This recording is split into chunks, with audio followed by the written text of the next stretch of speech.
Welcome to KT media. ఈరోజు అయితే సూరజ్ కా సత్వా గోడ అనే మూవీ గురించి రివ్యూ. ఇది ఎవరిది అంటే అందరికీ నిజంగా ఇండియన్ మూవీస్ చూసే వాళ్ళకు, ఆల్ ఇండియన్ లాంగ్వేజెస్ చూసే వాళ్ళకు ఈ మూవీ గురించి, అందులో శ్యామ్ బెనగల్ గురించి కొత్తగా చెప్పేది ఏం లేదు. తను ఈ మూవీ నుంచి ఏ రేంజ్లో ఒక నేషనల్ వైజ్ తనకు ఒక విధమైన ఫ్యాన్ బేసు, తనకంటూ ఒక డిఫరెంట్ మార్క్ అనేది, ఎందుకంటే న్యాచురల్గా తీసే విధానంలో శ్యామ్ బెనగల్ గారే the best director as a Indian. ఎందుకంటే ఇండియన్ ఫిల్మ్ మేకర్స్ తన గురించి నిజంగా పర్ఫెక్ట్గా ఒక గురువుగా తీసుకుంటారు. అలాంటిది ఈ సూరజ్ కా సత్వా గోడ అనే మూవీ ఏంటి అంటే కనుక అసలు మనకు, ఎందుకంటే ఈ టైటిల్ని చూస్తే కనుక తెలుగులో ఏమంటారంటే మన సూర్యుడికి రథానికి పొడిగిన 7 గుర్రాలు ఉంటాయి. ఆ 7 గుర్రాలు ఏడవ గుర్రము అంటే సూరజ్ కా సత్వా గోడ, సూర్యుడి యొక్క 7వ గుర్రము అనే టైటిలింగ్ పెట్టడం జరిగింది. ఇతను ఈ సబ్జెక్ట్ వచ్చేసి ఈ మూవీని తీసుకున్న విధానం అయితే ఫ్లాట్ మనకు నావల్ నుంచి తీసుకున్నారు. ఆయన ధరంవీర్ భారతి అని 1950s ఒక నావల్ రాశాడు. దాని పాయింట్ ఆఫ్ వ్యూలో అప్పుడున్న పరిస్థితులు కావచ్చు, ఎందుకంటే పొలిటికల్గా అండ్ సామాజికంగా ఎలా ఉన్నాయి, అక్కడున్న లొకాలిటీ ఏంటి, ఇది అంతా అలహాబాద్లో సబ్జెక్ట్ జరుగుతూ ఉంటుంది. ఇందులో ఈ మాణిక్ ముల్లా ఆ క్యారెక్టర్లో తన లైఫ్లో ఒక 3 స్త్రీలు తనకు ఏ విధంగా, ఎందుకంటే తను ఆలోచన విధానాన్ని పెరగడం కావచ్చు, తను ముందుకెళ్తూ ఆ 3 స్త్రీల వల్ల ఏం నేర్చుకున్నాడు, ఎలా నేర్చుకున్నాడు అనేది తన ఫ్రెండ్స్కు చెప్తూ ఉంటాడు. ఆ సబ్జెక్ట్ అలా రివీల్ అవుతూ ఉంటుంది. కానీ ఈ సబ్జెక్ట్ వచ్చేసి ఈ మూవీలో ఉన్న బెస్ట్ పార్ట్ ఏంటి అని కనుక మనం ఆలోచిస్తే, ఎందుకంటే ఈ మూవీ ఒక స్క్రీన్ ప్లే బేస్డ్, ఎందుకంటే ఒకే ప్లేస్లో జరుగుతుంటుంది.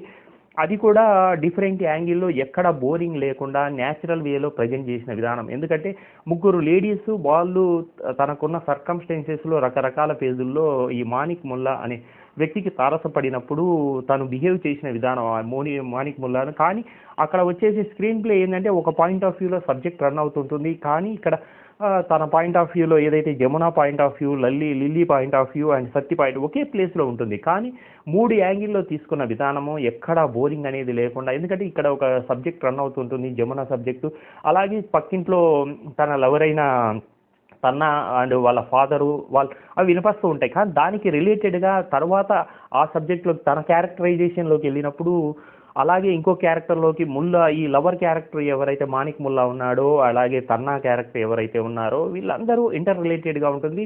అండ్ ఎవ్రీ క్యారెక్టరైజేషన్ కూడా ఏమాత్రం కన్ఫ్యూజన్ లేకుండా, డ్రామా బోరింగ్ లేకుండా నడిపించిన విధానమే తనకు ఒక బెస్ట్ డైరెక్టర్గా ఇండియన్ హిస్టరీలో ఒక విధమైన బెస్ట్ స్టాండర్డ్, ఒక మార్క్ అనేది ఏర్పరచుకున్నాడు మనకు శ్యామ్ బెనగల్.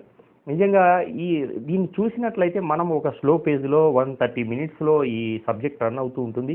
అండ్ అక్కడ ఉన్న ప్లేస్లో ఇక్కడ విలన్గా ఇచ్చేసి అమరీష్ పురిని కూడా విలన్ అనడానికి లేదు. అక్కడ ఉన్న పరిస్థితులు, కాలమానమే ఆ విలనీగా రెడీ ఉంటాయి. ఎందుకంటే మాణిక్ ముల్లా క్యారెక్టర్ కావచ్చు, తన్నా క్యారెక్టర్ కావచ్చు, లిల్లీ క్యారెక్టర్ కావచ్చు, అలాగే సతీగా నీనా గుప్తా గారు చేసిన క్యారెక్టర్ కావచ్చు, అలాగే ఒక ఫ్రెండ్గా రఘువీర్ యాదవ్ శ్యామ్ అనే క్యారెక్టర్లో చేసిన విధానము ఏంటి అంటే కనుక నిజంగా అదంతా కన్ఫ్యూజన్ ఏం లేకుండా తను ఆ పోర్ట్రేట్ చేసిన విధానం, ఒక నవలను సబ్జెక్ట్లోకి సినిమాకు ఒక ప్యారలల్గా ఆ స్క్రీన్ ప్లేని చేస్తున్న విధానం, ఒక గుర్రాన్ని కూడా దాంట్లో ఇంక్లూడ్ చేస్తూ మన ఆలోచన పరిధి, అంటే మనము ఎక్కడ ఉన్నాము అనే ప్లేస్ కాకుండా దాన్ని ఓవర్కమ్ చేయడానికి. ఎందుకంటే దీన్ని ఒక పాయింట్ ఆఫ్ వ్యూలో ఒక డైరెక్టర్ ఏం చెప్పాడు అంటే కనుక, మన ఆలోచనలు లేదా మన పరిస్థితులు ఒక చోట ఆగినప్పుడు, అంటే సూర్యుడికి పొదిగిన 7 గుర్రాల్లో 6 గుర్రాలు అలసిపోయినప్పుడు మనలో ఉన్న కోరికలను, ఆలోచనలను, మనకున్న ఇంథియాస్టిక్ డిఫరెంట్గా నెక్స్ట్ లెవెల్కి వెళ్ళడానికి అది ఒక 7వ గుర్రమే ముందుకు తీసుకెళ్తుంది అని. ఎందుకంటే తన పాయింట్ ఆఫ్ వ్యూలో ఈ మాణిక్ ముల్లా తన ఫ్రెండ్స్కు ఒక సబ్జెక్ట్ చెప్తూ తన జీవితంలో, తన పరిస్థితుల్లో వాళ్ళని ఎలా చేంజ్ చేసుకుంటూ వచ్చాను తన లైఫ్ని అంటూ చెప్పుకుంటూ వచ్చినప్పుడు, తను ఎందుకంటే ఒక విధమైన ఉంటుంది, ఒక స్టేజ్లో తను ఎప్పుడు ముందుకే వెనక్కి తిరిగే ఆలోచనలు లేదు, ముందుకే వెళ్తూ ఉంటాయి అని చెప్తూ ఉంటాడు. కానీ తనకు లాస్ట్ పేజ్లో మనకు నీనా గుప్తా ఎవరైతే ఉన్నారో సత్తి క్యారెక్టరు, ఎందుకంటే తను చేసిన తప్పు, అది తప్పు అని కాదు, తన పాయింట్ ఆఫ్ వ్యూలో ఏమవుతుందంటే మాణిక్ ముల్లా ఒక జమునను ఒక తనకంటే పెద్ద అమ్మాయి తనను లవ్ చేస్తూ ఉంటుంది. ఆ టైంలో తను కూడా ఈ అమ్మాయిని ఒక విధమైన లవ్ ఎఫెక్షన్ ఏర్పాటు చేసుకున్నప్పుడు తను ఎక్స్ప్రెస్ చేయరు. జమున ఏంటంటే ఆ క్యారెక్టరైజేషన్ను ఈ సబ్జెక్ట్ కూడా ఫస్ట్ దేవదాస్ ఇన్స్పిరేషన్లో అక్కడ పక్కన మన వీళ్ళు దలాల్ అనే క్యారెక్టర్లో ఎవరు మనకు అమరీష్ పురి చేసిన క్యారెక్టరైజేషన్ ఏదైతే ఉందో ఫాదర్గా ఒక రూడ్ అండ్ ఒక విధమైన ఉమనైజర్గా తన క్యారెక్టరైజేషన్ను పోర్ట్రేట్ చేసిన విధానం అయితే చాలా బాగుంటుంది. అలాగే తన కొడుకుగా అంటే ఏ పరిస్థితుల్లోనూ తన టైప్ ఆఫ్ను వదులుకోకుండా కాళ్ళు పోగొట్టుకొని జీవితం సర్వనాశనం చేసుకున్నా కానీ తను చేంజ్ కాకుండా ఉన్న విధానము, ఇలా ఆల్ క్యారెక్టర్స్ను మన చుట్టుపక్కల ఉన్న వాళ్ళని పోర్ట్రేట్ చేసిన న్యాచురల్ వేలో పర్ఫార్మెన్స్ వైజ్ అయితే కనుక నెక్స్ట్ లెవెల్ ఈ సినిమా. ఎందుకంటే మనకు లెజెండరీ యాక్టర్స్ ఎలా ఎదిగారు, ఇప్పుడు లెజెండరీ యాక్టర్ ఎలా అయ్యారంటే కనుక ఈ మూవీ చూస్తే కనుక ప్రతి ఒక్కరికి, ఎందుకంటే డైరెక్షన్ డిపార్ట్మెంట్ కావచ్చు, లేదా యాజ్ ఏ రైటర్ కావచ్చు, స్క్రీన్ ప్లేని ఏ విధంగా రాయొచ్చు, కెమెరా వర్క్ ఏంటి, మ్యూజిక్ ఏంటి, ఇలా ఆల్ ఆస్పెక్ట్స్లో ఇది ఒక మంచి క్లాసిక్ మూవీనే అనొచ్చు. ఎందుకంటే ఇండియన్ పనోరామాలో బెస్ట్ ప్లేస్లో ఉన్న సినిమా. అందుకే శ్యామ్ బెనగల్ గారికి ఒక నెక్స్ట్ స్టెప్ను తీసుకెళ్ళిన సినిమానే. అండ్ సబ్జెక్టుకి వచ్చేస్తే కనుక అసలు ఒక అలహాబాద్ లాంటి ప్లేస్లో అండ్ మానేక్ ముల్లా అనే అతను తన ఫ్రెండ్స్కి చెప్తుంటాడు తన జీవితంలో ఎవరు జమున ఎవరు అంటే కనుక తను ఒక లవర్గా తను ఎక్కువ ఊహించుకుంటూ పక్కన ఉన్న లవ్ చేస్తూ ఉంటుంది. వాళ్ళ నుంచి ఎక్స్ప్రెస్ చేయడానికి ట్రై చేస్తుంది. ఇదంతా కూడా దేవదాస్ అంటే పక్కన వాళ్ళ ఫాదర్ కూడా మన మహేశ్వర్ దలాల్, అమరీష్ పురి వాళ్ళ కొడుకు ఉంటాడు. తను ఏంటంటే తను లవ్ చేయడానికి అలా కాదు, అమ్మాయిని నువ్వు లవ్ చేసేదేంటి అని ఆ టైప్లో తను కట్టడి చేయడం వల్ల తను కూడా ముందుకు రాలేకపోతాడు.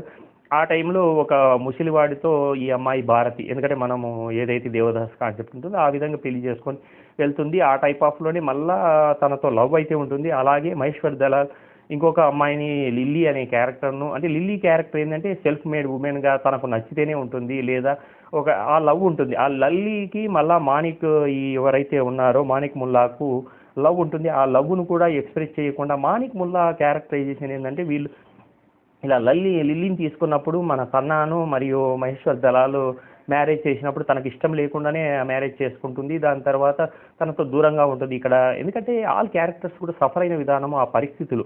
అలాగే సత్తి ఎవరు అంటే తల్లిదండ్రులు కోల్పోయి ఒక మామ పంచన ఉంటూ అండ్ సబ్బులు అమ్ముకుంటూ ఉంటుంది. దాన్ని ఏంటంటే ఈ సత్తి అనే అమ్మాయి మాణిక్ ముల్లాకు ఎందుకంటే డిపెండెన్సీగా నువ్వేమైనా కాపాడుతావేమో అని అన్న థాట్లో తనను ఎంకరేజ్ చేస్తూ తన డిపెండెన్సీ అంటే తను ఒక విధమైన, ఎందుకంటే తను బాధల్లో ఉన్నప్పుడు ఆ అమ్మాయిని, ఎందుకంటే ఏది పరిస్థితులు వాళ్ళు తప్పించుకోవడానికి, లేదా ఇప్పుడు మన పరమేశ్వర్ దళాల నుంచి యాజ్ ఏ రేపు గురైంటుంది. ఆ రేపు గురైన తర్వాత కూడా రెండవసారి కూడా అమ్మాయిని వదిలేయడము, ఇవన్నీ కూడా తనకు లాస్ట్ ఫేజ్లో నిజంగా ఎంత చెప్తామో మనం ముందుకు వెళ్ళాలని తన బ్యాక్ ఫాస్ట్ ఏదైతే ఉంటుందో అది మనల్ని వెంటాడుతూ ఉంటుంది అని ఆ చిన్న సబ్జెక్ట్లో ఆ లాస్ట్ ఎండింగ్ సీన్ కూడా షార్ట్ పెట్టిన విధానం. ఎందుకంటే ఒక డార్క్లోకి ఆ అమ్మాయిని చూసి వీడు రియలైజ్ అయ్యి మళ్ళీ ఆ అమ్మాయిని ఫాలో అవుతూ బ్యాక్ తన ఫాస్ట్కు వెళ్తూ ప్రజెంట్కు ఫ్యూచర్ కాకుండా ఫాస్ట్కు వెళ్ళే సిచ్యుయేషన్ సీన్ అయితే కనుక నిజంగా film makers, present generation film makers కూడా ఒక